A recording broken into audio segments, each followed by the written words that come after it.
இவர் வரலாற்றில் பிறந்தவர் அல்ல, இவர் வரலாறாகவே மாறியவர். ஆம், மறைந்தார் நம்முடைய திருத்தந்தை பிரான்சிஸ். மரணம் ஒரு விழிக்காத உறக்கம் அன்பர்களே. வாழ்க்கை என்னும் யாத்திரையின் நிறைவு மரணம். மகிழ்வோடு தாய் வீடு திரும்பும் நேரம் மரணம். முற்றியது சாயத்தான் வேண்டும் அன்பர்களே, பழுத்தது விழத்தான் வேண்டும் இறை உறவுகளே. எனவே மரணம் சகஜமானது, சாபமானது அல்ல. ஒரு நாள் வரும், நாமும் பிணமாய் படுத்திருப்போம்.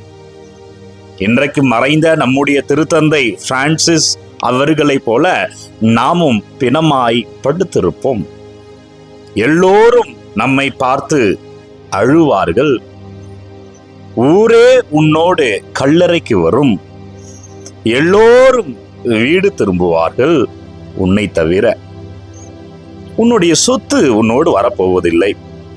உன்னுடைய செல்வாக்கு உன்னோடு வரப்போவதில்லை. உன்னுடைய அந்தஸ்து உன்னோடு வரப்போவதில்லை. என்னதான் நம்மோடு வரும் என்றால், நாம் வாழ்ந்த வாழ்க்கை நம்மோடு வரும்.